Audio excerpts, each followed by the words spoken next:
S Plus Online Learning Division। तो जैसा कि केमिस्ट्री पढ़ाना है और सेकेंडरी क्लास 10th साइंस का कोड है 212, ठीक है, तो सबको मालूम होएगा ही। और जो बच्चे न्यूली हैं अभी अटेंड के, उनको पता हो कि हमारा सब्जेक्ट कोड क्या है। भाई कुछ जानकारी होनी चाहिए स्टूडेंट्स को अपने बारे में, अपने सिलेबस के बारे में, अपने बोर्ड के बारे में, ठीक है। तो उसमें दोस्तों अगर हम बात करें तो आप जैसा कि देख रहे हैं स्क्रीन पर कि एनआईएस सेकेंडरी साइंस के जो चैप्टर्स हैं वो 19 हैं। और उन चैप्टर्स में हम आपको बताएं, अगर आप फोकस करें तो लेसन नंबर 2 and 3 मैं स्टडीज बना रहा हूं इसमें, और लेसन नंबर 4, लेसन नंबर 5, और फिर आप इधर जब आएंगे लास्ट में तो metal and non metal and carbon its compound. तो सीबीएसई और यूपी बोर्ड इंग्लिश मीडियम भी सेम सिलेबस आपको मिलेगा। तो जो बच्चा किसी बोर्ड का है फायदा होने वाला है, क्योंकि ये सब चीजें इंटरनेशनल होती हैं। और जो लड़के बेस बना के नीट और जेई पढ़ने वाले हैं, मेरी राय है पर्सनली उनकी कि पहले वो अपने कंटेंट को, अपने सिलेबस को, अपनी बुक को अच्छी तरीके से और मेहनत से पढ़ें, उसके बाद कॉम्पिटिटिव लेवल पे आए। इधर का जो है हमारा बेस रहता नहीं, और हम जो है किसी पर्टिकुलर क्लास को या ज्वाइन कर लेते हैं प्री फाउंडेशन और पीटी फाउंडेशन के नाम पे, और उसके बाद जो है हमारा सारा जो है स्पॉइल हो जाता है। तो आप अपने कोर्स पे पकड़ बनाएंगे तो आगे का रास्ता आपका साफ होगा। तो जैसा कि दोस्तों यहाँ पर जो है लेसन नंबर 5 और 6 और 7, 8 आपके बुक के हिसाब से हम बता रहे हैं, और उसके बाद लेसन नंबर 27 एंड 28 ये आपके वो सिलेबस हैं जिसमें आपका सब्जेक्टिव, जिसमें आपका पेपर सेट होना है। और जिन बच्चों ने सेकंड बुक ले रखी है उनको अवेयरनेस होनी चाहिए, जानकारी होनी चाहिए कि एनआईएस में 2 बुक होती है, और एक बुक जो है टीएमए के लिए होती है, वो टीचर मार्क्स असाइनमेंट होते हैं, उसमें आपको प्रोजेक्ट दिया जाएगा, कुछ नोट्स दिया जाएगा।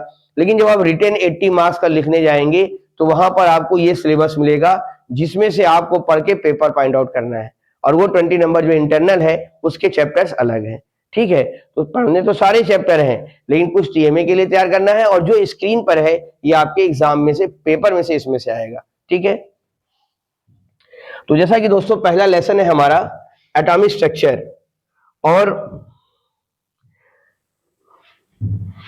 एटॉमिक स्ट्रक्चर क्या है हम आपको बताएं कि पूरे जो ब्रह्मांड, पूरा जो यूनिवर्स है, उसका जो smallest part of the substance है, जिससे हमारे आसपास की चीजें, हमारी स्किन और हमारी जो है आसपास की जितनी चीजें हैं, जो क्लोरोफिल है, जितनी खाने पीने की चीजें, जो भी चीजें अपने आसपास एग्जिस्ट करती हैं यूनिवर्स में, वो सब एटम से बनी है। और एटम क्या है? Smallest particle of the substance. किसी भी सब्सटेंस को बनाने में जो सबसे स्मॉल पार्टिकल कंसीडर करते हैं वो एटम है। तो बच्चों को एटॉमिक थ्योरी इसलिए पढ़ाई जा रही है ताकि इनिशियल स्टेज से वो एटम के बारे में जान जाए, और फिर उसके बाद जो है धीरे धीरे करके फिर अब्रॉड हम उसके कंपाउंड, फिर मिसलेनियस रिएक्शन, फिर उसके बाद केमिस्ट्री अपना जो है अपग्रेड हो जाएगी। लेकिन इनिशियल स्टेज में स्टूडेंट्स को पहला लेसन क्या पढ़ना है? एटॉमिक स्ट्रक्चर, कि जो हमारे आसपास की चीजें हैं। अगर हम आपको केमिस्ट्री की डेफिनेशन बताएं दोस्तों, तो व्हाट इज ए केमिस्ट्री? कोई आपसे यही पूछ ले, रूम पे पढ़ रहे हो या आपका कोई दोस्त है पूछे केमिस्ट्री क्या है, तो आप बताओगे क्या केमिस्ट्री जो है केमिस्ट्री है? नहीं, केमिस्ट्री नहीं है। केमिस्ट्री के बारे में जो डेफिनेशन है वो ये है कि the branch of the science which deals about the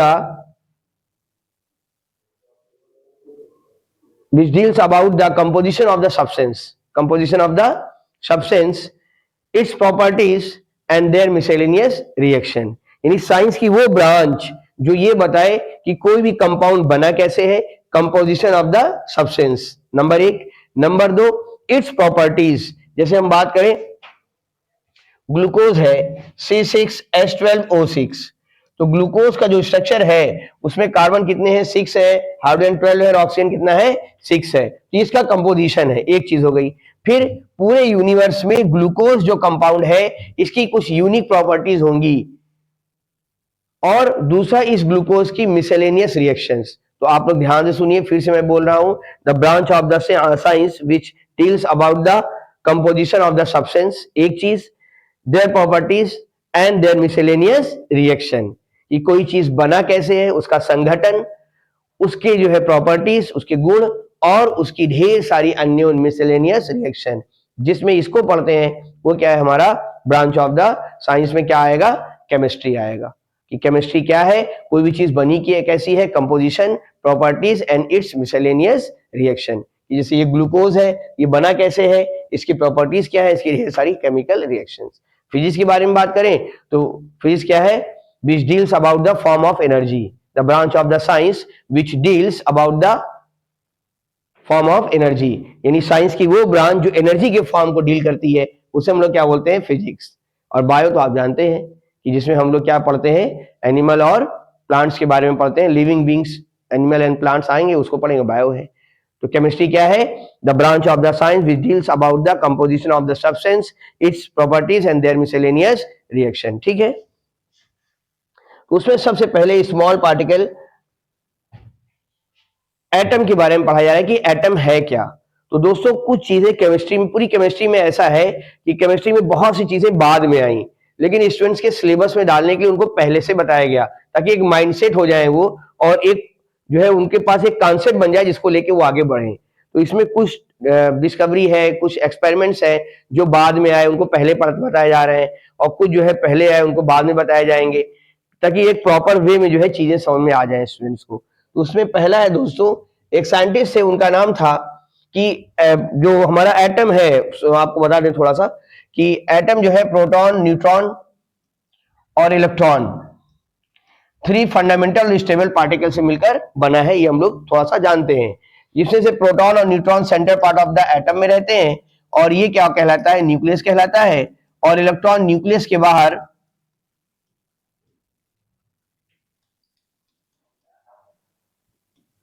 outer motion में क्या करते हैं, रिवॉल्व करते रहते हैं। ये एटॉमिक थ्योरी है कि 3 स्टेबल एंड फंडामेंटल पार्टिकल्स होते हैं दोस्तों, कौन कौन से, इलेक्ट्रॉन, प्रोटॉन, न्यूट्रॉन। उसमें से प्रोटॉन और न्यूट्रॉन न्यूक्लियस में होते हैं।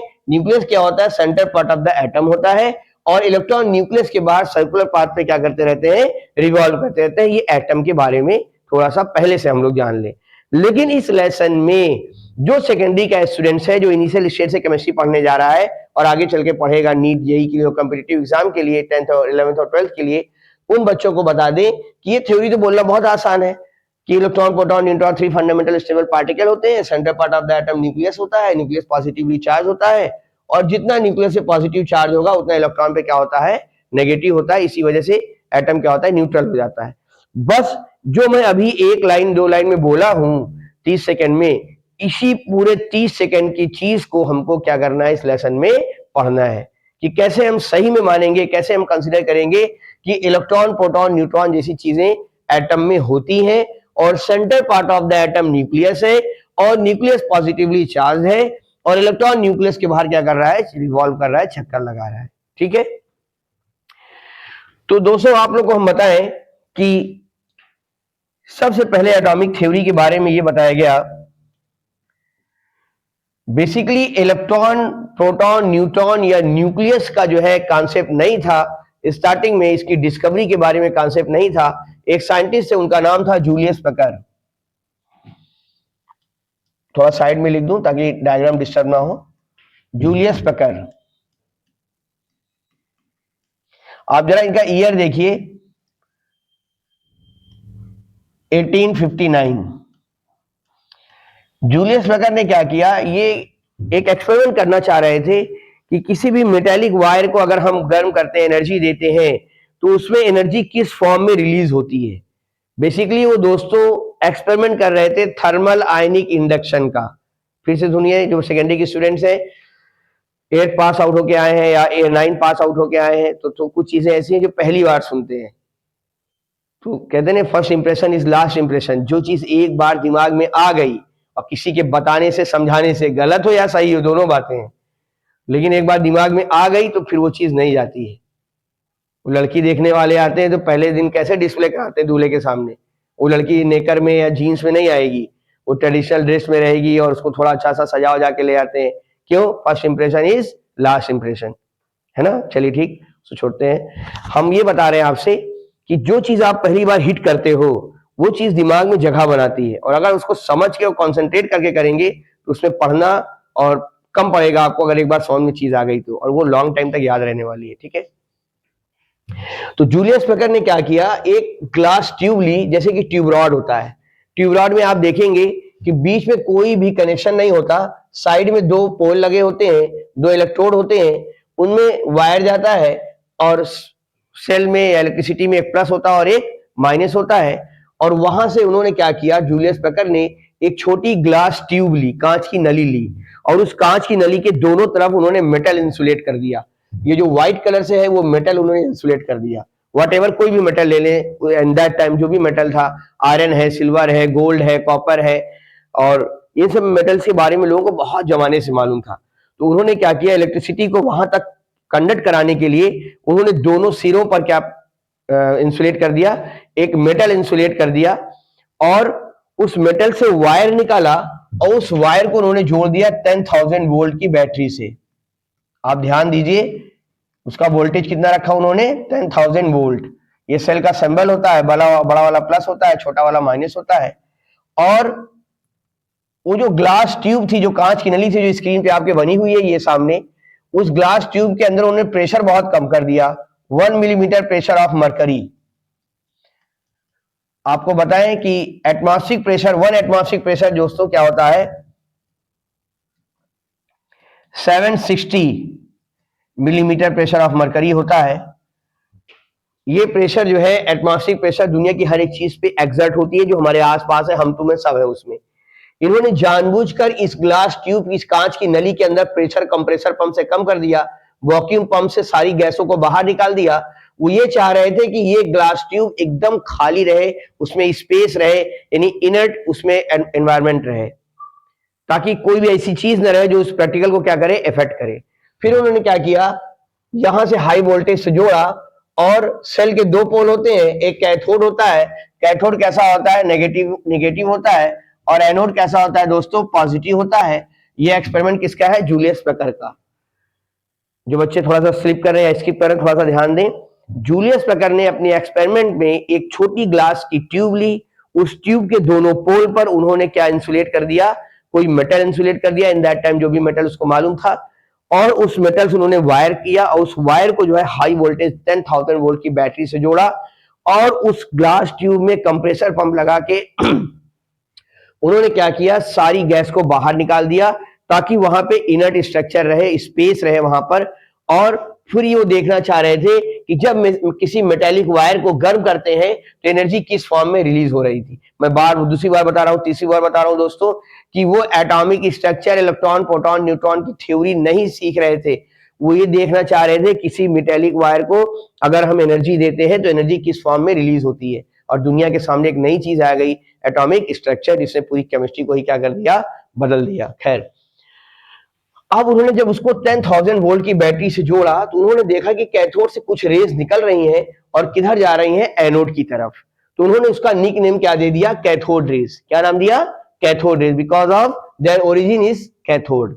क्योंकि वो कैथोड से निकल रही थी तो इन्होंने जो है उसका नाम क्या दे दिया, कैथोड रेज नाम दिया। और फिर उसकी बहुत सी प्रॉपर्टीज को उन्होंने ऑब्जर्वेशन में रखा।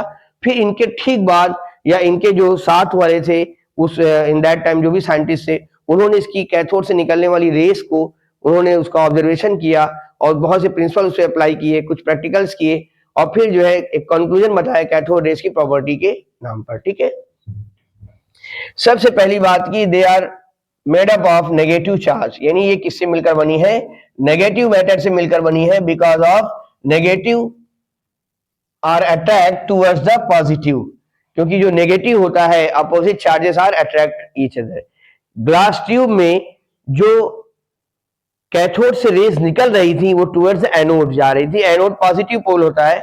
तो उन्होंने ये बताया कि ये नेगेटिव अट्रैक्ट हो रहा है पॉजिटिव की तरफ, opposite charges are attract each other. तो उन्होंने दुनिया को ये बताया कि ये जो यहां से कैथोड से कुछ रेज निकल रही हैं वो एनोड की तरफ जो जा रही हैं, they are made up of negative matter, वो नेगेटिव मटेरियल से मिलकर बनी है, क्योंकि नेगेटिव किधर अट्रैक्ट होता है, पॉजिटिव की तरफ, है ना। दूसरा, the deflect magnetic and electric field. जब उन्होंने इसी एक्सपेरिमेंट में दोस्तों, जूलियस बेकर में और रॉन्ग, बर्न, बरी, कई साइंटिस्ट का इसमें जो है कंट्रीब्यूशन है, जब उन्होंने इधर क्या रखा, इलेक्ट्रिक फील्ड या मैग्नेटिक फील्ड रखा, इस ग्लास ट्यूब के बाहर, तो उन्होंने देखा कि ये रेस क्या हो गई, अट्रैक्ट हो गई towards the magnetic field, magnetic field short में लिख रहे हैं, और फिर उन्होंने देखा कि ये रेस अट्रैक्ट हो गई किधर, इलेक्ट्रिक फील्ड की तरफ। दोनों फील्ड एक साथ नहीं रखा उन्होंने, कभी मैग्नेटिक फील्ड रखा तो देखा कि जो रेस निकल रही है ग्लास ट्यूब में, they are attract towards the magnetic field and after that they are attract towards the electric field. तो उन्होंने देखा कि ये रेस जो है मैग्नेटिक और इलेक्ट्रिक फील्ड में डाइवर्ट हो जा रही हैं। फिर जब इनके सामने मेटल बेरियम सल्फाइड या जिंक सल्फाइड से की परत रखते हैं, लेयर रखते हैं, तो ये उस पर स्ट्राइक करती हैं और लाइट इमिट करती हैं। और जब इस पे प्रेशर बढ़ाते हैं तो वो क्या होता है, ब्राइटनेस क्या होती है, बढ़ जाती है, और दे travel in straight line like light. वैसे बड़ी क्लास में आप लोग पढ़ेंगे कि जो लाइट की स्पीड है, हम लोग अभी तो बता दे रहे हैं कि लाइट क्या होती है, स्ट्रेट लाइन में ट्रेवल करती है, लेकिन ऐसा नहीं है। लाइट का जो मोशन है वो जिगजैग है, यानी लाइट जो है वो फ्रीक्वेंसी में चलती है, लेकिन इतनी छोटी डिस्टेंस होती है हमको दिखाई नहीं देती है, ठीक है। तो वो लाइट जो है वेव फंक्शन होती है, लेकिन यहां पर आप ऐसे समझिए कि दे ट्रेवल इन स्ट्रेट लाइन। आपको दिख भी रहा होगा कि ये कैसे चलती है, स्ट्रेट लाइन में ट्रेवल करती है लाइक लाइट। तो ये कुछ प्रॉपर्टी थी कैथोड रेस की। क्या क्या थी कि कैथोड रेस नेगेटिव पार्टिकल से मिलकर बनी है, क्योंकि किधर अट्रैक्ट होती हैं, ये एनोड की तरफ, और ये मैग्नेटिक और इलेक्ट्रिक फील्ड में मुड़ जाती हैं। तीसरा, जब इनके सामने बेरियम सल्फाइड और जिंक सल्फाइड से पूरा पर्दा ले आते हैं तो उस स्क्रीन पर ये क्या करते हैं, ये स्ट्राइक करते हैं, लाइट इमिट करते हैं, और प्रेशर बढ़ाने पर इनका जो इमिशन है इनका जो बढ़ जाता है। दूसरा और लास्ट वाला ये था कि they are travel in straight line like light and they produce X ray. बढ़ा लीजिएगा इसको, जो बच्चे नोट्स लेके बैठे हैं, कॉपी लेके बैठे हैं, दे प्रोड्यूस एक्सरे। सब आपको पूरा मिल जाने वाला है, ऐसा नहीं कि हम पढ़ाने के बाद इसको हटा देंगे। दे प्रोड्यूस एक्सरे बहुत शॉर्ट में, जिससे आप जो भी, हमारे पास ढेर सारे प्लेटफॉर्म है, यूट्यूब पे कितने चैनल हैं, सब चीजें हैं, लेकिन यकीन मानिए अगर आप मेरे साथ प्रॉपर चलेंगे, हमारी टीम के हर एक टीचर के साथ, तो आपकी सिलेबस पे अच्छी पकड़ होगी, ठीक है। तो दे प्रोड्यूस एक्सरे, ये सब प्रॉपर्टीज किसकी थी दोस्तों, कैथोड रेस की, ठीक है। अब जूलियस बेकर के जो एक्सपेरिमेंट है दोस्तों वो 1859 में है। इन्होंने क्या किया, जो एक्सपेरिमेंट इससे पहले हम लोगों ने पढ़ा, उस एक्सपेरिमेंट को पूरी दुनिया में जो नाम दिया गया वो है कैथोड ट्यूब एक्सपेरिमेंट और डिस्चार्ज ट्यूब एक्सपेरिमेंट, विसर्जन नली का प्रयोग। वो क्या है, ग्लास ट्यूब लिया, दोनों तरफ मेटल इंसुलेट किया, हाई वोल्टेज से जोड़ा लो प्रेशर पर, और उन्होंने देखा कि कैथोड से कुछ रेस निकल रही हैं, उसको उसने निक नेम दिया कैथोड रेस, और फिर उसकी कुछ प्रॉपर्टीज बताई। और दो प्रॉपर्टीज दोस्तों ऐसी थी, अगर आप ध्यान दें, एक प्रॉपर्टी ये है, देखिए मैं स्टाइल्स बना रहा हूं, they deflect magnetic and electric field and they produce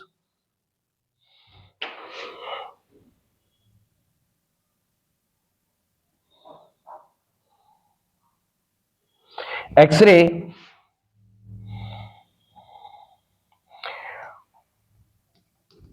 they rotate the pinwheel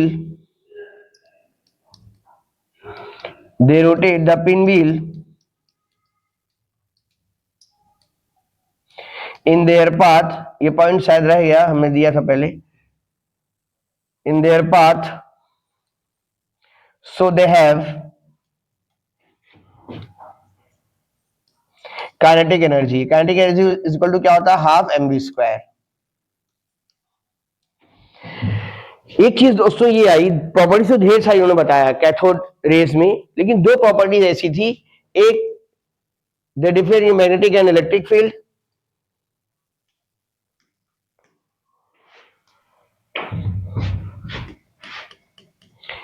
and they rotate the pinwheel in their path so they have kinetic energy. अगर इसके अंदर हम एक पिनव्हील ले जाएं, जैसे बचपन में लोग फिरकी लेके भागते थे ना कागज की, तो वो हवा से क्या होने लगती थी, मूव करने लगती थी, क्योंकि उसमें पार्टिकल होते थे, तो एक काइनेटिक एनर्जी मिल जाती थी। अब यहां पर क्या हुआ, जो दूसरी और जो ये वाली प्रॉपर्टी है पांचवी, इन दो प्रॉपर्टी के बिहाफ पे अगर वैज्ञानिकों ने ये देखा, बाद के वैज्ञानिकों ने, कि अगर वाकई में जैसा कि जूलियस बेकर कह रहे हैं कि कैथोड रेज है, अगर वाकई में ये रेज होती तो ये मैग्नेटिक और इलेक्ट्रिक फील्ड में डाइवर्ट नहीं होती, क्योंकि जो रेज है, divergence is the character of particle, not the character of rays, कि कमरे में बल्ब या ट्यूब रॉड है और हम कोई ऐसी डिवाइस लिए रहे कि हम मैग्नेट या कोई चीज हम लाइट को जो अट्रैक्ट करके अपने जेब में रख लें, क्योंकि जो सोर्स ऑफ एनर्जी होता है, लाइट जो होती है, ये जो स्पेक्ट्रम होता है वो अपने सोर्स से निकल जाता है और फिर बाकी चीजें इसको इफेक्ट नहीं करती हैं।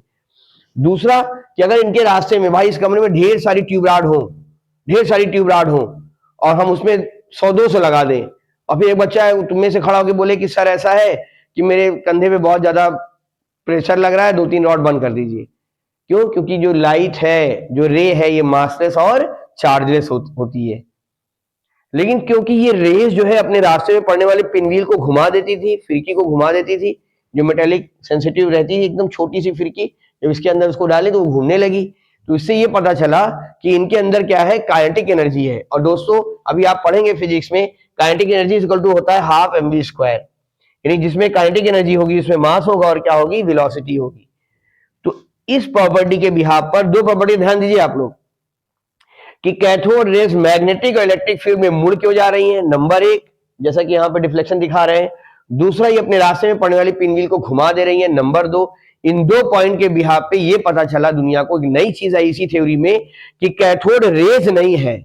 अगर वो रेज होती तो मैग्नेटिक इलेक्ट्रिक फील्ड में डाइवर्ट ना होती, अगर वो रेज होती तो अपने रास्ते में पड़ने वाले पिनव्हील को घुमाती ना। इसके मतलब कि इनमें जो है कोई ऐसा पार्टिकल है जो मास कंसीडर करता है, क्योंकि काइनेटिक एनर्जी इक्वल टू क्या होता है, हाफ mv²। ठीक है। 1859 में ये प्रैक्टिकल किया गया जो भी आप लोगों ने इससे पहले पढ़ा, कैथोड ट्यूब एक्सपेरिमेंट। उसके बाद जो है आप ईयर देखिए दोस्तों, 38 ईयर के बाद एक साइंटिस्ट आ रहे हैं, जे थॉमसन। ईयर जरा इनका देखिए, 1897। 1897 में जे थॉमसन ने दुनिया को एक नई थ्योरी दी और ये बताया कि जिसको तुम कैथोड रेस कह रहे हो और ये कह रहे हो कि वो नेगेटिव पार्टिकल से मिलकर बनी है, इलेक्ट्रिक मैग्नेटिक फील्ड में डाइवर्ट हो जाती हैं और एक्सरे जनरेट करती हैं, अपने रास्ते में पड़ने वाले पिनव्हील को घुमा देती हैं, इनमें काइनेटिक एनर्जी होती है और लाइट की तरह ये स्ट्रेट ट्रेवल करती हैं। उसने ये कहा कि ये रेस कैरेक्टर नहीं है, ये कैरेक्टर पार्टिकल का है। और उन्होंने क्या किया, उन्हीं कैथोड रेस के बारे में ये बताया कि जिसको तुम कैथोड रेस कह रहे हो, they are the bunch of electron -1 e⁻�0। क्यों?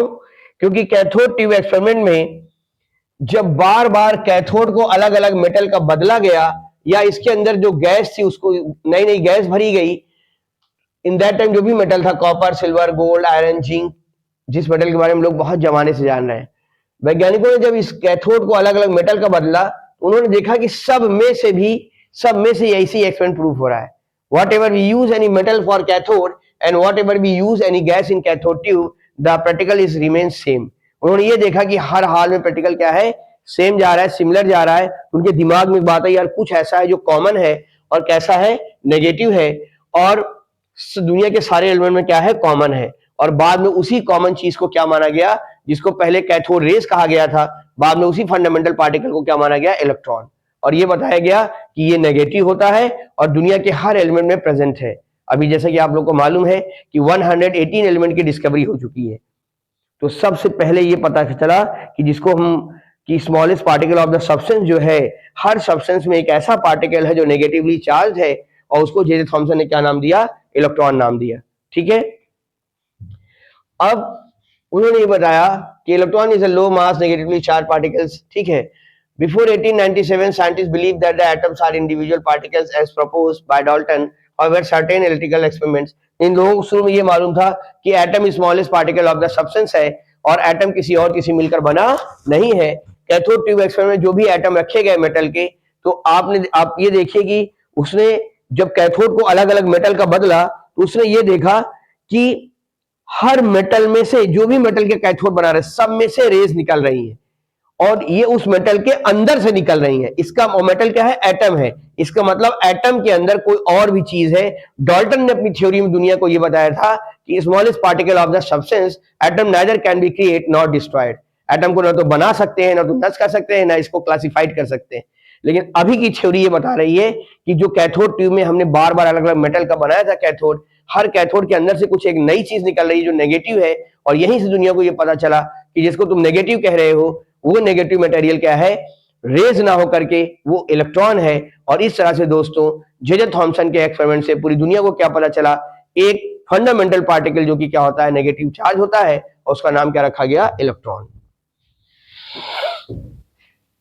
चार्ज इसमें क्या होता है, नेगेटिव होता है। 1.6 इंटू 10⁻⁻19 कूलम का नेगेटिव चार्ज होता है इलेक्ट्रॉन पर, और इसका मास प्रोटॉन का 1/1836 होता है।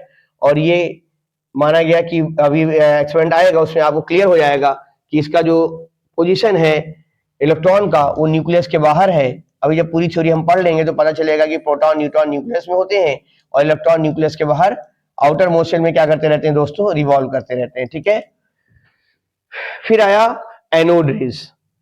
अब देखिए बहुत ध्यान से,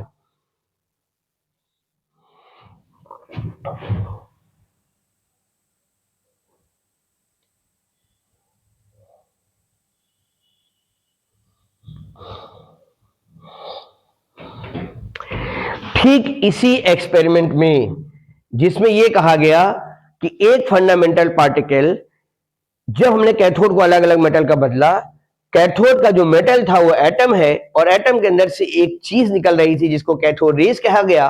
और 38 साल के बाद उस कैथोड रेज में जे थॉमसन ने यह बताया कि इलेक्ट्रॉन जैसा फंडामेंटल पार्टिकल है जो नेगेटिव चार्ज है। ठीक इसी एक्सपेरिमेंट को एक साइंटिस्ट है, उनका नाम है गोल्डस्टीन। क्या नाम है, जरा आप ईयर देखिए दोस्तों, 1886। गोल्डस्टीन ने जो है, उन्होंने क्या किया, जूलियस बेकर की तरह कैथोड पर ध्यान नहीं देकर के उन्होंने किसको फोकस किया, एनोड को। एनोड सेल का कौन सा पोल होता है, पॉजिटिव, और कैथोड कैसा होता है, नेगेटिव। उन्होंने ये कहा कि जिस समय कैथोड से रेस एनोड की तरफ जाती हैं, जिनको आप नेगेटिव मैटर या इलेक्ट्रॉन कह रहे हो, इन दैट टाइम एनोड से भी कुछ रेस किधर जाती हैं, कैथोड की तरफ। उन्होंने इस रेस को स्ट्राइक कराया और यहां पे परफोरेटेड जो है सिस्टम लगाया, इधर से जाने वाली रेस को रोक लिया गया, और इस परफोरेटेड सिस्टम से जो उधर से रेस आ रही थी वो फिल्टर होके बाहर निकली, जिनकी प्रॉपर्टी जो है थोड़ा सा इससे डिफरेंट थी।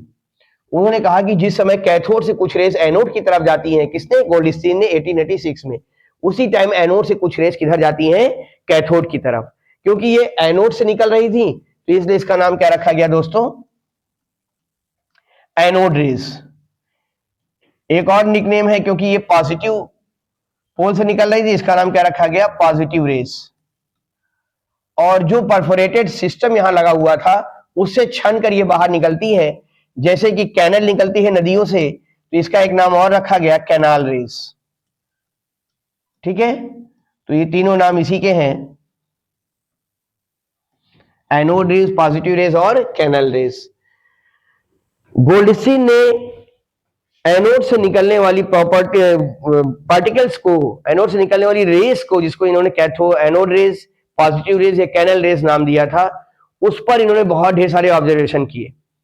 ये भी थे, ऐसा नहीं, देखिए आप आपको बताएं कि एटॉमिक थ्योरी में अप्रॉक्सीमेट 23 साइंटिस्ट का कंट्रीब्यूशन है। तो गोल्डस्टीन के साथ और साइंटिस्ट भी थे जो अलग अलग जगह पे और सेम एक्सपेरिमेंट को कर रहे थे।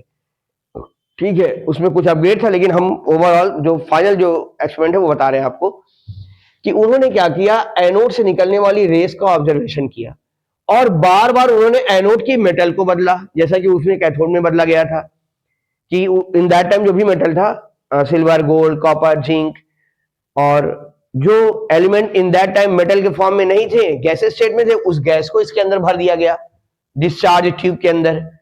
फिर उन्होंने देखा कि जैसे ही वो हाई वोल्टेज से जोड़ते हैं 10,000 वोल्ट से, और कम प्रेशर पर, प्रेशर कम इसलिए रखा था कि ताकि कोई गैस इसके अंदर न रह जाए, बाहर निकल जाए, यहाँ वैक्यूम रहे। तो डिस्चार्ज ट्यूब में उन्होंने देखा कि जैसे कैथोड से रेस निकलती है एनोड की तरफ, उसी तरह से एनोड से कुछ रेस किधर जाती है, कैथोड की तरफ, और उन्होंने इसको पॉजिटिव रेस दिया because they are attracts towards the negative pole, या एनोड रेस कहा, और क्योंकि ये परफोरेटेड सिस्टम से छन कर निकलती थी बाहर, तो इसे क्या नाम रखा गया, कैनाल रेस। और फिर इसके बारे में कुछ प्रॉपर्टीज बताई, देखिए कि ये किससे मिलकर बनी है, पॉजिटिव मटेरियल से मिलकर बनी है। किससे बनी है मिलकर दोस्तों, पॉजिटिव मैटर से मिलकर बनी है। और दुनिया के सारे एलिमेंट में प्रेजेंट है। क्यों? क्योंकि जब बार बार एनोड को अलग अलग मेटल का बदला गया, सब में सेम एक्सपेरिमेंट प्रूफ हुआ। रेस की इंटेंसिटी कम ज्यादा थी, लेकिन एक्सपेरिमेंट सब में क्या था? सिमिलर था। उनके दिमाग में एक बात आई कि यार कुछ ऐसा है जो कॉमन है, और क्या है? पॉजिटिव है। और आगे चल के उसी पॉजिटिव पार्टिकल रेस को पूरी दुनिया किस नाम से जानेगी? प्रोटॉन के नाम से। ठीक है। फिर उन्होंने क्या किया, इसके दोनों तरफ, जैसे कि कैथोड वाले, इसके पहले वाले एक्सपेरिमेंट में आपको बताया गया था, अब तो आपको समझ में आएगा आसानी से, कि जब उन्होंने कैथोड ट्यूब के दोनों तरफ इलेक्ट्रिक फील्ड और मैग्नेटिक फील्ड रखा, दोनों एक साथ नहीं रखा था, उन्होंने अलग अलग टाइम पे रखा था, magnetic field and electric field. तो उन्होंने इसकी प्रॉपर्टीज में देखा कि anode rays are diverted into magnetic field and electric field, कि ये इलेक्ट्रिक फील्ड और मैग्नेटिक फील्ड में क्या होती है? डाइवर्ट हो जाती है। प्रॉपर्टीज है उनकी। और किससे मिलकर बनी है? पॉजिटिव मटेरियल से मिलकर बनी है। The charge to mass ratio ये upon anode rays is not constant, क्योंकि उसमें जो है, जो रेज है उसका जो मास अलग अलग होता था, और मास कंसीडर करता है न्यूक्लियस में, तो इसकी वजह से जो है वो सब में अलग अलग आता था। ठीक है, चेंज हो जाता था। और they produce X ray, they travel in straight line like light, ये लाइट की तरह क्या करती हैं? स्ट्रेट लाइन में ट्रेवल करती हैं। तो ये कुछ प्रॉपर्टीज है किसकी दोस्तों? एनोड रेस की। डिस्चार्ज ट्यूब पे एक्सपेरिमेंट जूलियस पेकर ने भी किया था, लेकिन उसने फोकस किया कैथोड को, और डिस्चार्ज ट्यूब पे एक्सपेरिमेंट किया था गोल्डस्टीन ने भी, लेकिन उससे फोकस किया किसको? एनोड को। और एनोड से निकलने वाली रेस की कुछ प्रॉपर्टीज ने बताई कि they are made up of positive material, they deflected in electric and magnetic field, they rotate the pinwheel so they have kinetic energy, they rotate the pinwheel, जैसा कि उसके पहले वाले एक्सपेरिमेंट में था, in their path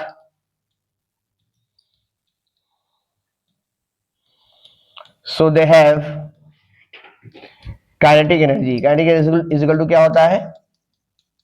half mv square, कि अपने रास्ते में पड़ने वाले पिनव्हील को घुमा दे रही हैं,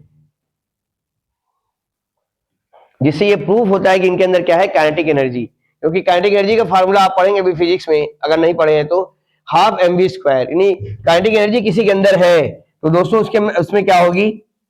उसमें मास भी होगा और क्या होगी? वेलोसिटी भी होगी। तो यहां से एक चीज समझ में आई, जैसा कि कैथोड रेज में दूसरा और पांचवा वाला पॉइंट था, इसमें भी आप अगर देखिए कि इसमें थर्ड वाला, और जो अभी मैंने लिखा है गलती से रह गया टाइप होने से, तो ये लास्ट वाला और थर्ड वाला पॉइंट ये बता रहा है कि कैथोड रेज की तरह जो एनोड रेज है, ये भी मैग्नेटिक और इलेक्ट्रिक फील्ड में क्या हो जा रही है? डाइवर्ट हो जा रही है, और ये अपने रास्ते में पड़ने वाले पिनव्हील को क्या कर रही है? घुमा दे रही है, जिससे प्रूफ होता है कि इनमें काइनेटिक एनर्जी होती है। और काइनेटिक एनर्जी अगर है जिसमें मास भी होगा, वेलोसिटी होगी, और जबकि रेस में खाली वेलोसिटी होती है, मास नहीं होता। यही से दुनिया को पता चला। देखिए आप ईयर देखिए बहुत ध्यान से, मैं कलर चेंज कर रहा हूं। ये बात 1886 की है, और 33 ईयर के बाद, आफ्टर 33 ईयर, डेनियल रदरफोर्ड ने पूरी दुनिया को यह बताया कि अगर ये रेज होती, ईयर आप देखिए बच्चों ध्यान से, बहुत ध्यान से देखिए, ईयर 1919, कि अगर वाकई में ये रेज होती, जैसे कि anode rays, positive rays, canal rays कहा गया, तो ये मैग्नेटिक इलेक्ट्रिक फील्ड में डाइवर्ट ना होती, because of divergence is the character of particle, not the character of rays. Number एक। नंबर दो, ये अपने रास्ते में पड़ने वाले पिनव्हील को रोटेट ना करा पाती, क्योंकि जो रेस होती है उनमें वेलोसिटी होती है, और रोटेट करने के लिए जो काइनेटिक एनर्जी है उसके लिए मास होना जरूरी है। तो ये पता चला ये रेस नहीं है, ये क्या है? पार्टिकल है। और 33 ईयर के बाद ये पता चला कि उस फंडामेंटल पार्टिकल जिसको तुम एनोड रेस कह रहे हो, they are the bunch of fundamental particle proton, represented by P और H प्लस, कि जिसको जो है दुनिया एनोड रेज या पॉजिटिव रेज या कैनल रेज कह रही है, वो एक फंडामेंटल पार्टिकल प्रोटॉन से मिलकर बनी है। क्यों? whatever we use any metal for anode and whatever we use any gas in cathode tube, the particle is always remains same। कि हम किसी भी मेटल का एनोड बना दें या इसके अंदर कोई भी गैस भर दें वैक्यूम पंप में या डिस्चार्ज ट्यूब में, सब में सेम एक्सपेरिमेंट आ रहा था। तो उनके दिमाग में एक बात आई कि कुछ ऐसा है, कॉमन है, और वो कैसा है? पॉजिटिव है। और आगे चल के उसी पॉजिटिव रेस में से क्या निकले? कि ये बताएगा कि वो किससे मिलकर बनी है, प्रोटॉन, जो कि एक फंडामेंटल पार्टिकल है। शुरुआत में डाल्टन की थ्योरी से क्या माना गया था कि atom neither can be created not destroy not classified, कि ना इसको बना सकते हैं, ना नष्ट कर सकते हैं, ना इनको बांटा जा सकता है। मॉडर्न थ्योरी ये कह रही है कि देखिए उसी एटम से एक नेगेटिव मटेरियल निकला और उसी एटम से क्या निकला, पॉजिटिव मटेरियल निकला। तो ओवरऑल दोस्तों अब दुनिया को यह पता चला कि जो एटम है उस एटम में एक फंडामेंटल पार्टिकल इलेक्ट्रॉन जो कि नेगेटिवली चार्ज है वो कैसे निकला, कैथोड से, और एक फंडामेंटल पार्टिकल जो कि पॉजिटिवली चार्ज है वो कहां से निकला, एनोड से। दुनिया के सारे एलिमेंट में या एटम में क्या है, प्रेजेंट है। ठीक है। अब दोस्तों एटॉमिक थ्योरी में हमने आपको बताया कि एनोड ट्यूब का एक्सपेरिमेंट गोल्डस्टीन ने किया था, उसके 33 ईयर के बाद रदरफोर्ड ने क्या किया, उसको ये बताया कि नहीं ये एक फंडामेंटल पार्टिकल जो पॉजिटिवली चार्ज होता है प्रोटॉन से मिलकर बनी है, और इसकी डिस्कवरी का क्रेडिट किसको जाता है, गोल्डस्टीन ने इसका शुरुआत किया था। और बाद में जो है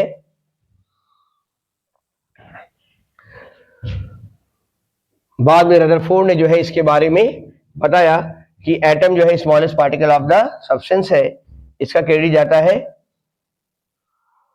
रदरफोर्ड को।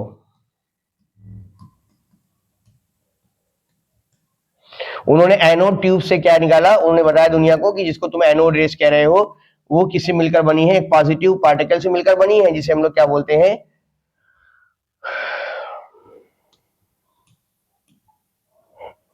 जिसे हम लोग क्या कहते हैं, प्रोटॉन। ठीक है। डिस्कवरी ईयर है 1919।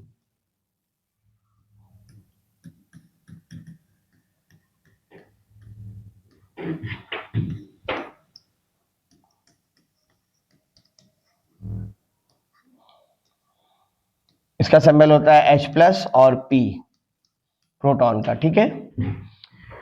अब इस तरह से जो है 3 फंडामेंटल पार्टिकल की डिस्कवरी हुई, 2 फंडामेंटल पार्टिकल इलेक्ट्रॉन और प्रोटॉन की, कि जिसको तुम एटम कहते हो। और डाल्टन ने अपनी थ्योरी में दुनिया को ये बताया था 1802 में 1803 में कि जो है एटम किसी से मिलकर बना नहीं है। लेकिन ये भी आपके सामने ही प्रैक्टिकल आया, और आप अभी लेक्चर होने के बाद एक बार भी अगर आप देखेंगे ईमानदारी से तो कैथोड ट्यूब एक्सपेरिमेंट से आपको ये पता चलेगा कि जो कैथोड और एनोड जिस मेटल का, जिस एटम का बनाया गया था, उस एटम से एक पॉजिटिव और नेगेटिव चीजें निकल रही हैं। और वहां से पता चला कि नहीं एटम के अंदर भी कोई पॉजिटिव और नेगेटिव 2 पार्टिकल प्रेजेंट है। जब दोस्तों ये डिस्कवरी हो गई तो इस डिस्कवरी के बाद अलग अलग साइंटिस्ट ने अपना अलग अलग थीसिस दिया, अपनी अपनी थ्योरी दी कि एटम होगा कैसे। हम आपको भी बता दें कि एटम जो है कोई चीज है और उस एटम के अंदर पॉजिटिव और नेगेटिव है, आप बताइए कि एटम हो कैसा सकता है।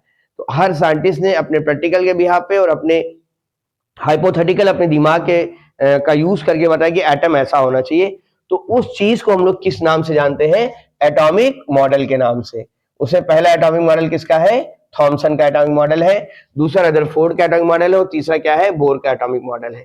थॉमसन ने अपने मॉडल में यह बताया कि अगर हम एटम को स्फेरिकल मान लें, एटम को क्या मान लें, स्फेरिकल मान लें, तो उस स्फेरिकल पार्ट में, पूरे पार्ट में पॉजिटिव मटेरियल है, मैटर है, और उस पार्ट में जगह जगह इलेक्ट्रॉन ऐसे ही धसे हैं, ऐसे ही इम्बेडेड है, जैसे कि वाटरमेलन में उसके सीड्स, कि तरबूज में जो लाल वाला हिस्सा होता है वो खाया जाता है, और उसमें जो जगह जगह सीड्स हैं वो क्या उन्होंने माना, इलेक्ट्रॉन, और लाल वाले हिस्से को क्या माना, पॉजिटिव मैटर। या प्लम पुडिंग मॉडर्न, पूरी पुडिंग को उन्होंने क्या मान लिया, पॉजिटिव मटेरियल मान लिया, और जगह जगह जिसमें प्लम्स और ड्राई फ्रूट्स वगैरह होते हैं उसको उन्होंने क्या मान लिया, इलेक्ट्रॉन मान लिया। और इसीलिए इनके मॉडल को पूरी दुनिया किस नाम से जानती है, plum pudding model,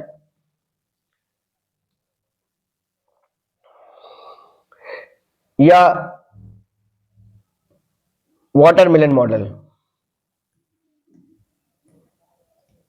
watermelon model. Model को कैसे एक्सप्लेन करेंगे आप लोग, पॉजिटिव और नेगेटिव 2 पार्ट, 2 मटेरियल भी डिस्कवर हुआ है एटम के अंदर। पहला मॉडल जो कौन दे रहा है, पहला मॉडल दे रहे हैं आपके थॉमसन दे रहे हैं। थॉमसन ने ये बताया कि अगर हम एटम को क्या मान लें, स्फेरिकल मान लें, लाइक वाटरमेलन, तो उसमें जो पॉजिटिव मटेरियल है वो लाल खाया जाने वाला हिस्सा पॉजिटिव मटेरियल है, और उसमें जगह जगह जो सीड्स एम्बेडेड है वो क्या है, इलेक्ट्रॉन है। The seeds are embedded in watermelon like atom like negative electron is embedded in positive material, कि जैसे तरबूज में बीज धसा हुआ है, ऐसे ही जो है पॉजिटिव मटेरियल में एटम के अंदर जगह जगह क्या धसे हुए हैं, इलेक्ट्रॉन। या अगर इसमें जाएंगे तो इस पूरे ब्राउन ब्राउन वाले हिस्से को, हम प्लम को, पूरी पुडिंग को क्या मान ले, इसको मान ले हम लोग पॉजिटिव मटेरियल, क्या मान ले, और उसमें जो जगह जगह ड्राई फ्रूट्स और प्लम्स वगैरह है उसको हम लोग क्या मान ले, नेगेटिव इलेक्ट्रॉन। तो इस तरह से इन्होंने नेगेटिव और पॉजिटिव को एडजस्ट किया कि एटम को स्फेरिकल मान लें और एटम के अंदर इलेक्ट्रॉन उसी तरीके से धसे हुए हैं जैसे कि तरबूज में बीज। तरबूज में लाल वाला हिस्सा क्या है, पॉजिटिव मैटर है, और बीज क्या है, नेगेटिव इलेक्ट्रॉन है। इस थ्योरी को क्या नाम देते हैं, प्लम पुडिंग मॉडल या वाटर मेलन मॉडल। डायग्राम से आपको एकदम क्लियर हो गया होगा, कभी पढ़ने की जरूरत नहीं है, ठीक है, क्योंकि ये सब चीजें एग्जाम पे तो नहीं आती हैं, लेकिन आपको जानना बहुत जरूरी है। अब दोस्तों थॉमसन का मॉडल जो है 1904 में दिया गया और 7 ईयर तक इसका मॉडल पूरी दुनिया मानी कि ठीक है एटम स्फेरिकल है और एटम के अंदर जो है पॉजिटिव मटेरियल फैला हुआ है और उसमें जगह जगह इलेक्ट्रॉन एम्बेडेड है, जैसे कि तरबूज में बीज। एक साइंटिस्ट है, उनका नाम था डैनियल रदरफोर्ड। डैनियल रदरफोर्ड, इनके 5 स्टूडेंट्स और इनके 2 दोस्तों ने मिलकर एक एक्सपेरिमेंट किया, जिस एक्सपेरिमेंट को पूरी दुनिया क्या नाम से जानती है, अल्फा रे scattering experiment, alpha particle scattering experiment, alpha particle scattering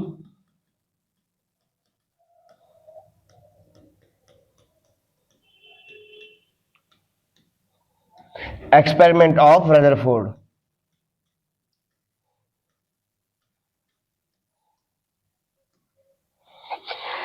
Rutherford ने क्या किया, बहुत ध्यान से देखिएगा, नई चीज आ रही है। रदरफोर्ड ने एक थिन गोल्ड फॉइल ली दोस्तों, क्या ली, एक बहुत थिन गोल्ड फॉइल ली उन्होंने। इतनी थिकनेस थी उसकी 0.0004 सेंटीमीटर, यानी जो स्केल में 2 पैमाना होता है, जो हमारा 2 गैप होता है सेंटीमीटर स्केल में, उसको भी उन्होंने 10,000 पार्ट में क्या कर दिया, डिवाइड कर दिया। उन्होंने एक बहुत पतली थिन गोल्ड फॉइल ली। मैं एक बहुत जानकारी वाली बात आपको बताऊं, रदरफोर्ड ने थिन गोल्ड फॉइल इसलिए लिया था, वो चाह रहे थे कि इतनी गोल्ड फॉइल लें, मतलब इतनी पतली गोल्ड फॉइल लें कि ऐसा लगे कि उस फॉइल को बनाने में एटम ने एक दूसरे को पार्टिसिपेट किया है, यानी एक एटम दूसरे एटम से जुड़ जाए, इतनी पतली पॉलीथीन कर दे गोल्ड फॉइल की। और गोल्ड इसलिए चुना था ताकि उसमें रिफ्लेक्शन हो सके, उसमें एनर्जी अगर हम पेनिट्रेट करें तो वो एनर्जी जो है रिफ्लेक्ट होकर आ सके वापस। तो रदरफोर्ड ने बहुत बहुत सेंसिटिव थिन गोल्ड फॉइल, और थिकनेस आप देख लीजिए, 1 सेंटीमीटर को 10,000 हिस्से में बांट दिया, उसको यहाँ पे फ्रेम कर दिया, उसको इन्होंने क्या किया, फ्रेम कर दिया। और उसके जैसे ये थिन गोल्ड फॉइल रखी हुई है और उसके चारों तरफ एक स्क्रीन रख दी जो घूम रही थी, कांच की स्क्रीन, और सामने रेडियम रखा, और रेडियम से निकलने वाली रेस को उन्होंने बमबारी करा दी थिन गोल्ड फॉइल पर। आप लोग याद रखिएगा बड़ी क्लास के लिए कि दुनिया में किसी भी साइंटिस्ट को जब अल्फा बीटा गामा रेस का एक्सपेरिमेंट करना रहता था तो वो उसके सोर्स के लिए रेडियम का इस्तेमाल करता है। क्यों, क्योंकि रेडियम जो है, जितने भी रेडियो एक्टिव एलिमेंट नोन है उन सब से रेडियम जो है 30 लाख टाइम ज्यादा रेडियो एक्टिव होता है। और उस रेडियम से निकलने वाली अल्फा पार्टिकल को उन्होंने कहां पे स्ट्राइक कराया, थिन गोल्ड फॉइल पर, और इसके चारों तरफ क्या थी, एक स्क्रीन घूम रही थी। उन्होंने ये देखा, मैं डायग्राम थोड़ा सा आपको समझने के लायक थोड़ा सा बना दूं यहां पर, कि ये थिन गोल्ड फॉइल है, जहां पे स्ट्राइक कर रही है वो मैं मान लू ये है, ये उस थिन गोल्ड फॉइल को इतना पतला कर दिया था लगे कि एक एटम दूसरे एटम से जुड़ा हुआ है।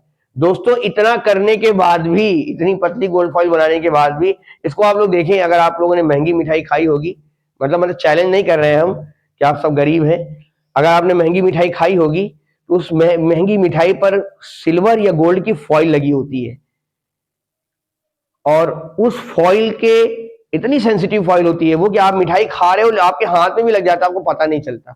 इवन चींटी चले तो पता चलती है, लेकिन वो फॉइल नहीं पता चलती क्योंकि इतना थिन होती है वो। वैसे ही उन्होंने एक पतली गोल्ड फॉइल लेके यहाँ बांध दिया, यहाँ पे उसको फ्रेम कर दिया, और इसके चारों तरफ मूवेबल स्क्रीन रख दी। उस स्क्रीन के सामने उन्होंने क्या किया, यहाँ पे रेडियम रखा, और रेडियम से क्या निकल रही थी, अल्फा पार्टिकल। बहुत ध्यान से देखिए, देखिए कुछ चीजें आपको अपना लेवल बढ़ाना पड़ेगा। आप अगर अभी स्कूलिंग सेक्शन में थे, अब आप कॉलेज सेक्शन में आए हो, तो थोड़ा सा अपना पढ़ने समझने का लेवल थोड़ा सा ऊंचा करना पड़ेगा, ठीक है, पढ़ने वालों के लिए। बाकी जो भीड़ है बेवकूफ है, उनसे कोई मतलब नहीं है। तो हीलियम जो है, अल्फा पार्टिकल जो है हीलियम का न्यूक्लियस होता है। याद रखिएगा, कभी भी लाइफ में आपको अल्फा पार्टिकल वर्ड मिले तो समझ जाइएगा वो हीलियम का न्यूक्लियस है। उन्होंने उसको अल्फा पार्टिकल को जाने दिया थिन गोल्ड फॉइल पर। मैं दोस्तों ये जो रेड वाला है मैं उसका एटम बना रहा हूं। उन्होंने देखा कि इस थिन गोल्ड फॉइल को पेनेट्रेट करके रेस क्या हो गई, आर पार निकल गई।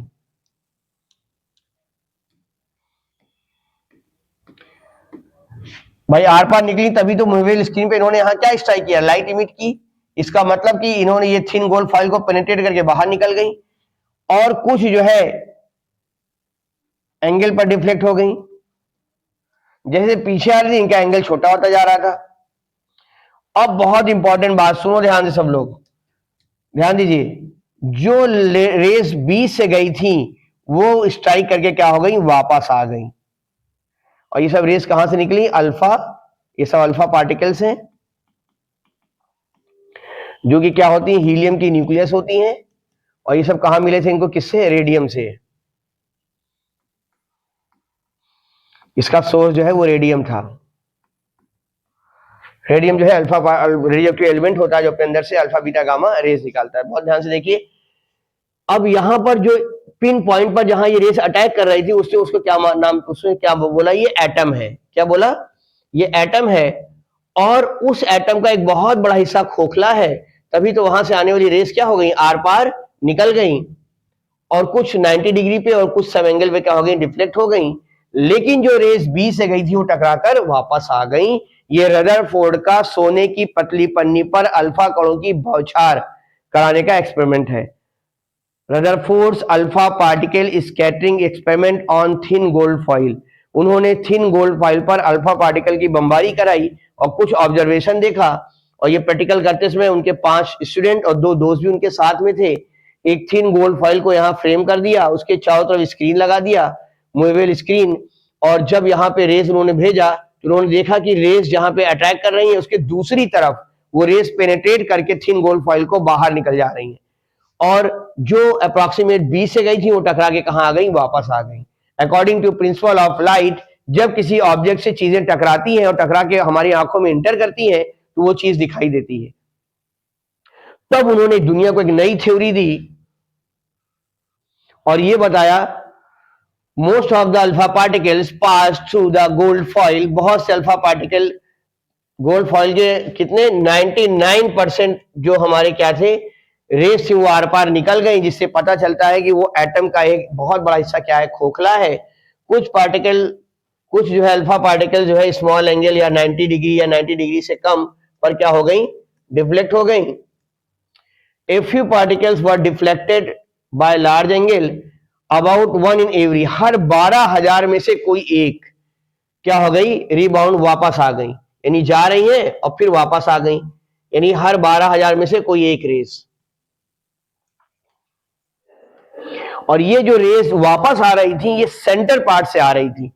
अब उन्होंने दुनिया को ये बताया कि जिसको तुम एटम कह रहे हो, रदरफोर्ड ने क्या बताया था, सॉरी थॉमसन ने ये बताया था कि एटम का जो पूरा हिस्सा है, जो पूरा फैला हुआ हिस्सा है,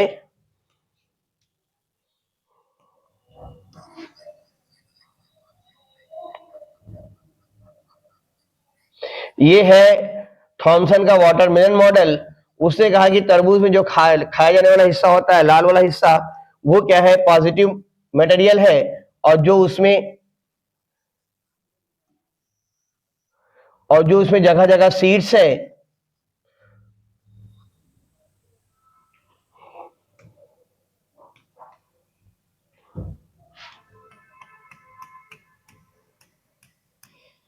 उन सीड्स को उसने क्या नाम दिया, इलेक्ट्रॉन। क्या नाम दिया, इलेक्ट्रॉन।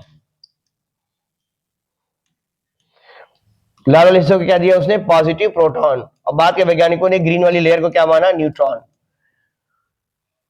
रदरफोर्ड ये कह रहे हैं कि जो हम अटैक करा रहे हैं वो हीलियम का न्यूक्लियस है। हीलियम कैसा होता है, पॉजिटिव।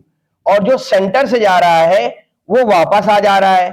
तो जो इक्वल चार्जेस होते हैं दूसरे को रिपेल करते हैं। उसके दिमाग में एक बात आई कि जो हम रेस भेज रहे हैं एटम पर, उस एटम के आर पार तो रेस निकल जा रही है, लेकिन जो रेस सेंटर से आ रही है वो वापस आ जा रही है। इसका मतलब centre part of the nucleus क्या है, एटम क्या है, वो पॉजिटिवली चार्ज है। क्यों? क्योंकि पॉजिटिव से स्ट्राइक किया होगा तो क्या हो गया, रिबाउंड हो गया, कम बैक हो गया। तो उसने ये कहा कि अगर हम एटम को स्फेरिकल मान लें तो खाली उसका जो पिन पॉइंट है, जो सेंटर पार्ट है, खाली वो पॉजिटिव है। क्यों?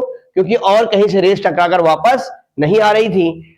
तो इसने जैसे ये थ्योरी दी दोस्तों, थॉमसन ये कह रहे हैं कि पॉजिटिव मटेरियल पूरे में फैला हुआ है, जैसा कि तरबूज में रेड वाला हिस्सा होता है, या पुडिंग में, केक में, वो पूरा पॉजिटिव पार्ट है। रदरफोर्ड कह रहे नहीं नहीं नहीं, पॉजिटिव पार्ट पूरे में नहीं है, केवल centre part of the atom है। जैसे ही इन्होंने ये थ्योरी दिया, थॉमसन का एटॉमिक मॉडल क्या कर दिया गया, रिजेक्ट कर दिया गया, और ये बताया गया दुनिया को कि एटम एक पॉजिटिव मटेरियल और एक नेगेटिव मटेरियल से मिलकर बना है। पॉजिटिव प्रोटॉन है, नेगेटिव इलेक्ट्रॉन है। ये पॉजिटिव पार्ट केवल centre part of the atom में होगा और जगह नहीं होगा। और जैसे ही इन्होंने ये थ्योरी दी, वैसे ही जो है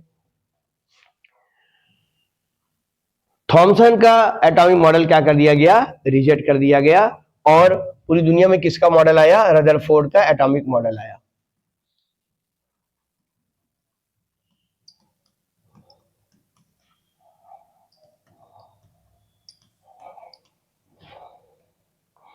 क्या है, इन्होंने दुनिया को यह बताया कि प्रोटॉन या पॉजिटिव पार्ट न्यूक्लियस में होता है, जो centre part of the atom है, और इलेक्ट्रॉन न्यूक्लियस के बाहर आउटर मोस्ट शेल में रिवॉल्व कर रहा है, और ये हिस्सा क्या होता है, पॉजिटिव चार्ज होता है।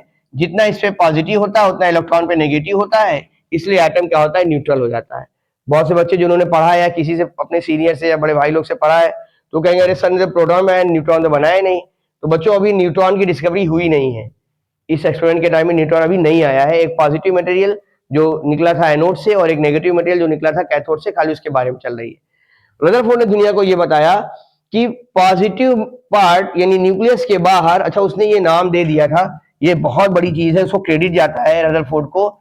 उसने centre part of the atom को क्या नाम दिया था, न्यूक्लियस, और कहा कि न्यूक्लियस में पॉजिटिव मटेरियल होता है और इलेक्ट्रॉन न्यूक्लियस के बाहर चक्कर लगाते रहते हैं, और थॉमसन का मॉडल उससे रिजेक्ट कर दिया गया। रदरफोर्ड का मॉडल आया जो तुम्हारे सामने है, और उसने दुनिया को यह बताया कि इलेक्ट्रॉन न्यूक्लियस के बाहर ठीक उसी तरह से चक्कर लगा रहे हैं, इलेक्ट्रॉन न्यूक्लियस के बाहर उसी तरह से चक्कर लगा रहे हैं, इलेक्ट्रॉन न्यूक्लियस के बाहर आउटर मोस्ट शेल में उसी तरह रिवॉल्व कर रहे हैं जैसे कि सारे प्लेनेट सन के चारों तरफ घूम रहे हैं। ठीक, तो इसलिए इसके मॉडल को सोलर प्लेनेटरी मॉडल भी कहते हैं। अब देखिए दुनिया में हर एक चीज अच्छाई भी होती है, बुराई भी होती है।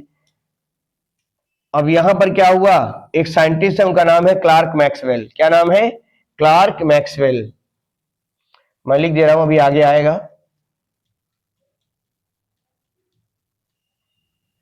क्लार्क मैक्सवेल ने यह बताया, उन्होंने कोई एक्सपेरिमेंट तो नहीं किया, लेकिन उन्होंने रदरफोर्ड के एटॉमिक मॉडल को जो उन्होंने दुनिया को दिया 1911 में, कि इलेक्ट्रॉन, प्रोटॉन, न्यूट्रॉन, प्रोटॉन और न्यूट्रॉन, प्रोटॉन और इलेक्ट्रॉन दो फंडामेंटल पार्टिकल हैं, जिसमें से प्रोटॉन एटम के सेंटर पार्ट पे होता है जिसको न्यूक्लियस कहते हैं। न्यूक्लियस पॉजिटिव होता है, इलेक्ट्रॉन न्यूक्लियस के बाहर चक्कर लगा रहा है। तो उन्होंने क्या किया,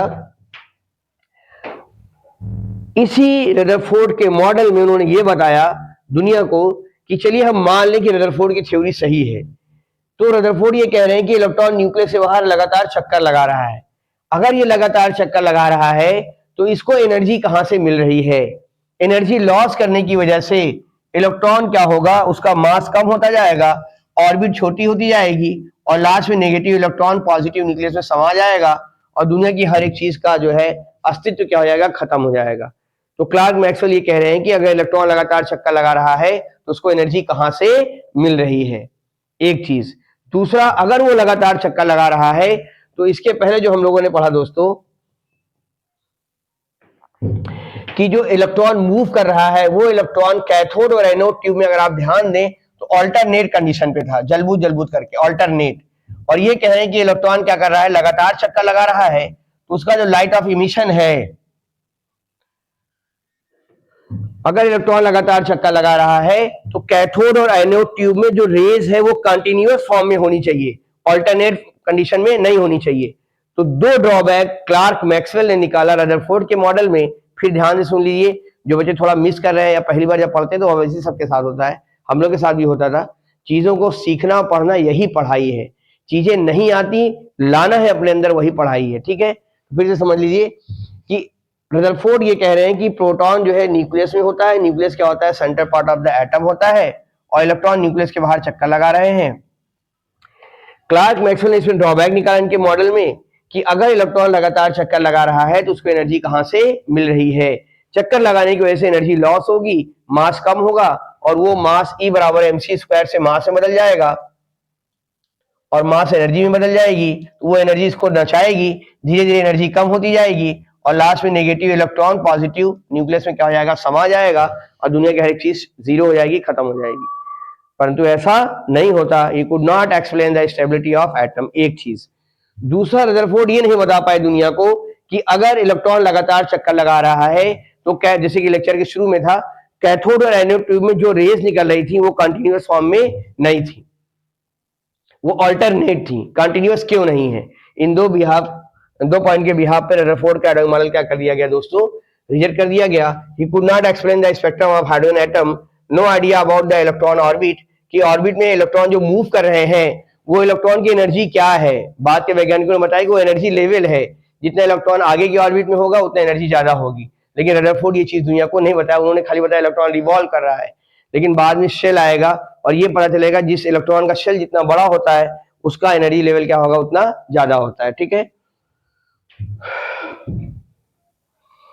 और no explanation for the arrangement of electron, Rutherford दुनिया को यह भी नहीं बता पाए कि जो इलेक्ट्रॉन है वो, बाद में तो अभी आपकी थ्योरी आ जाएगी कि प्रोटॉन और न्यूट्रॉन न्यूक्लियस में होते हैं, इलेक्ट्रॉन न्यूक्लियस के बाहर आउटर मोस्ट में रिवॉल्व करते रहते हैं, जितना इलेक्ट्रॉन पे नेगेटिव होता है उतना न्यूक्लियस से पॉजिटिव होता है, न्यूक्लियस क्या होता है, centre part of the atom होता है। ये रदरफोर्ड का मॉडल था। बाद में ये पता चला कि जिसको तुम प्रोटॉन और न्यूट्रॉन के बाहर ऑर्बिट कह रहे हो वो एनर्जी लेवल है, K L M N and so on, या 1 2 3। ये रदरफोर्ड के बारे में, रदरफोर्ड ने इसके बारे में नहीं बताया था कि जो इलेक्ट्रॉन है उनका कंट्रीब्यूशन, उनका डिस्ट्रीब्यूशन कैसे है, वो खाली बताया इलेक्ट्रॉन मूव कर रहे हैं। बात के ये नहीं बताया कि वो इलेक्ट्रॉन जो मूव कर रहे हैं उनका भी एनर्जी शेल है, एनर्जी लेवल है, और वो ऑर्बिटल्स में क्या है, डिवाइड है, और वहां मूव कर रहे हैं। ठीक है, और इस तरह से जो है रदरफोर्ड के मॉडल में कुछ कमियां थी, उसको जो है दूर किया बोर ने। किसने? बोर ने। तो नेक्स्ट टाइम हम लोग क्या पढ़ेंगे, रदरफोर्ड के एटॉमिक मॉडल में जो ड्रॉबैक थे, ड्रॉबैक में फिर से बोल रहा हूं, ध्यान से सुनिएगा। ही could not explain the stability of atom, he could not explain the continuity of the spectrum. इतना अच्छा होने के बाद भी इन दो ड्रॉबैक के बिहाफ पर रदरफोर्ड का मॉडल क्या कर दिया गया दोस्तों, रिजेक्ट कर दिया गया। लेकिन रदरफोर्ड को अल्फा पार्टिकल स्कैटरिंग एक्सपेरिमेंट से याद किया जाएगा, और सबसे बड़ी चीज रदरफोर्ड ने किसकी डिस्कवरी की, न्यूक्लियस की। ठीक, तो आप लोग जो है cathode tube experiment, anode tube experiment and atomic model में भी आप लोग थॉमसन का वाटरमेलन मॉडल और रदरफोर्ड का सोलर प्लानेटरी मॉडल, ये 4 पॉइंट आप याद रखिएगा और शुरुआत करिएगा। जब भी चीजें ना समझ में आए इनिशियल स्टेज से पढ़िएगा, लेक्चर को शुरू से देखेंगे, समझ में आएगा। और फिर अब हम तीसरा मॉडल पढ़ेंगे, बोर एटॉमिक मॉडल, जो रदरफोर्ड के एटॉमिक मॉडल के जो ड्रॉबैक्स है उनको दूर करेंगे। ठीक है, हमारे साथ जुड़े रहिए, हमारी टीम में बाकी जो लेक्चर्स हैं उनको अटेंड करते रहिए, और साथ साथ चलेंगे तो यकीन मानिए फायदा होगा। मुझे सब मालूम है, बहुत से प्लेटफॉर्म है, यूट्यूब पर बहुत से चैनल है, बहुत सी चीजें हैं जो हमने मेहनत की और इतने सालों का जो एक्सपीरियंस है हम लोगों का, उससे हमारे सेकेंडरी के स्टूडेंट्स को बहुत फायदा होने वाला है। और बाकी जो सर हैं वो अपना लेक्चर देंगे और उसको आप रखिए, सबको पीडीएफ मिलेगा जो हमारे सब्सक्रिप्शन में जुड़ेंगे। और यकीन मानिए आप इंडिया में कहीं भी हो, किसी बोर्ड से हैं, आपको ये सिलेबस पे अच्छी पकड़ बन जाएगी अगर आप हमारे साथ जुड़े रहते हैं तब। ठीक है, थैंक यू।